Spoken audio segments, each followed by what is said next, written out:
इस वीडियो में आज अपन एक और क्वेश्चन देखेंगे। ठीक है, ये सर्किट एनालिसिस का क्वेश्चन है। इसमें आपको कुछ नहीं करना है। ये क्वेश्चन बोल रहा है कि आपको ये वोल्टेज जो है, जो इंडक्टर के अक्रॉस ये जो वोल्टेज है, आपको ये कैलकुलेट करके बताना है।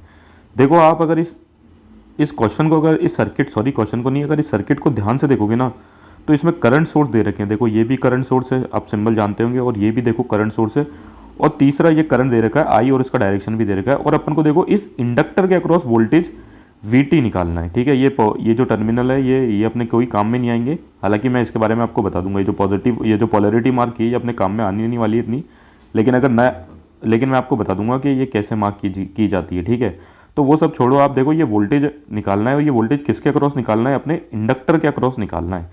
तो पहली तीन चीज़ अपन ने क्या नोट कर ली कि देखो, इसमें सबसे ज़्यादा क्या दे रखे हैं? करंट सोर्स दे रखे। सबसे ज़्यादा नहीं, क्या दे रखे हैं? करंट सोर्स दे रखे हैं। पहला ये, दूसरा ये, और तीसरा अपन को एक करंट का डायरेक्शन दे रखा है जो इसके अक्रॉस फ्लो होने वाला है। किसके?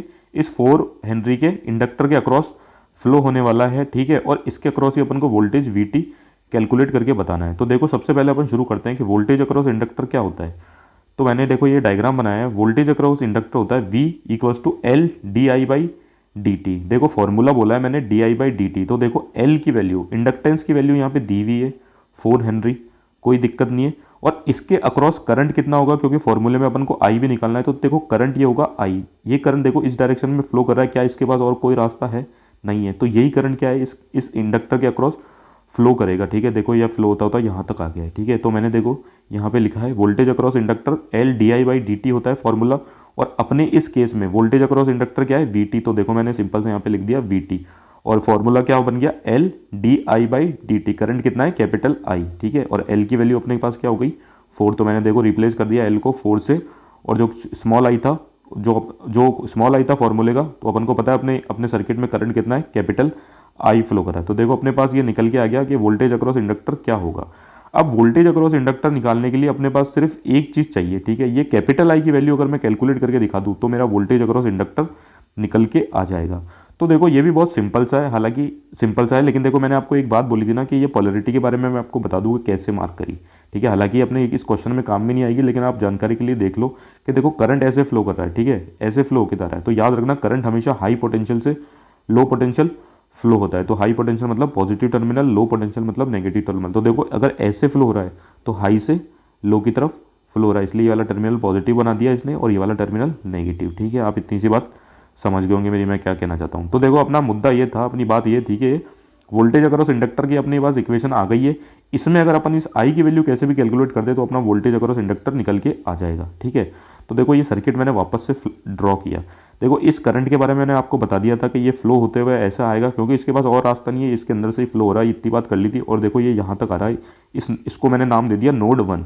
अब देखो आपको अगर नोड भी नहीं पता हो ना, तो एक ऐसा जंक्शन जहाँ पे एक से ज़्यादा ब्रांच मिलती है। तो देखो ये एक ऐसा जंक्शन है जहाँ पे देखो ये ब्रांच मिल रही है, ये ब्रांच मिल रही है, ये ब्रांच मिल रही है, इसलिए मैंने इसको नोड नाम दिया है।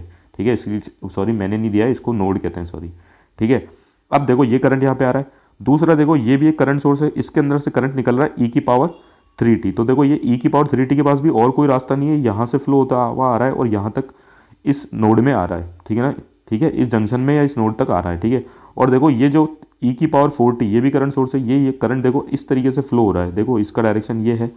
तो ये जो नोड है यहाँ पे आप ध्यान दो, तो अपन इसी नोड पे क्या लगाने वाले हैं? अपना किरचॉफ्स करंट लॉ लगाने वाले हैं। ठीक है, क्योंकि अपन को देखो इसमें अपन को सिर्फ इस I की वैल्यू तो चाहिए, तो इस इक्वेशन में अपने पास ये I भी आ रहा है, तो अपन इस नोड पे लगाएंगे। तो देखो अगर किसी को KCL भी नहीं पता हो ना, तो मैं आपको KCL बता दूं। किरचॉफ करंट लॉ क्या होता है कि sum of current entering the node equals to sum of current leaving the node. तो देखो यहाँ पे जो एंटरिंग करंट है वो कितना है? I3 और I1। तो I3 plus I1 equals to sum of current leaving the node. यहाँ से करंट कितना लीव कर रहा है? I2 लीव कर रहा है। तो ये देखो ये I2 हो गया। तो इक्वेशन बन गई इस नोड की क्या? I1 plus I3 equals to I2। ये मैंने यहाँ पे स्टेटमेंट में भी लिख दिया। तो देखो इसी तरीके से अपन को अपने नोड 1 पे क्या लगाना था? KCL लगाना था। इसको देखो मैंने यहाँ पे ड्रॉ कर लिया, मैं आपको दिखा दूँ। मैंने यहाँ से इस टुकड़े को तोड़ के यहाँ पे ड्रॉ कर लिया सिंप्लिसिटी के लिए। ठीक है, और कुछ चीज़ अपने काम में आने नहीं वाली।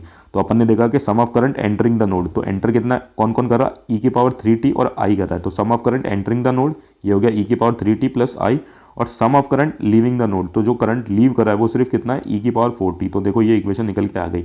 अब यहाँ से अपन को I की वैल्यू ही निकालनी है, क्योंकि अपन को रखना है अपने फॉर्मूले L di/dt में। तो देखो I की वैल्यू निकल के आ गई ई की पावर 4t माइनस ई की पावर 3t। अब इसको कुछ नहीं करना, अपन ने जो इक्वेशन बना के रखी थी we T equals to 4 di/dt, उसमें ये आई की वैल्यू रख देनी है। तो देखो सिंपल से अपन ने आई की वैल्यू रखी और इसका डिफरेंशिएशन करना है। अब देखो अगर इसका किसी को डिफरेंशिएशन भी नहीं आता है ना, तो मैं उसको बता देता हूँ कि कैसे करते हैं।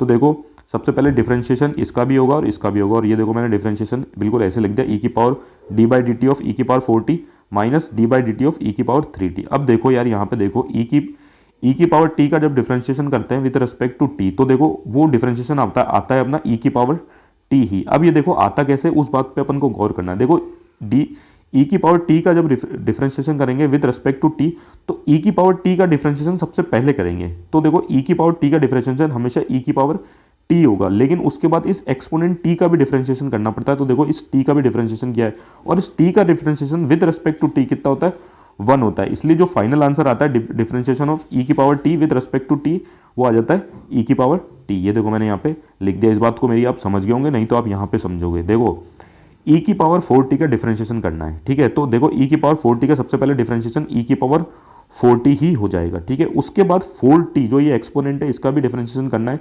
तो 4t का डिफरेंशिएशन अगर अपन करेंगे तो 4 कांस्टेंट है उसको बाहर ले लो, और t का differentiation with respect to t कितना हो जाएगा, 1 हो जाएगा। सिमिलरली इसी तरीके से क्या करेंगे, e की पावर 3t का डिफरेंशिएशन e की पावर 3t होगा। उसके बाद जो एक्सपोनेंट है 3t उसका भी डिफरेंशिएशन करना पड़ेगा। तो 3t का भी डिफरेंशिएशन करेंगे तो 3 कांस्टेंट है बाहर आ जाएगा, t का differentiation with respect to t वापस से कितना हो जाएगा, 1 हो जाएगा। और ये देखो अपने पास इक्वेशन बन के आ गई है। तो ये अपन क्या कर रहे थे, वोल्टेज निकाल रहे थे किसके अक्रॉस, इंडक्टर के अक्रॉस, और ये अपना आंसर निकल के आ गया है। Thank you.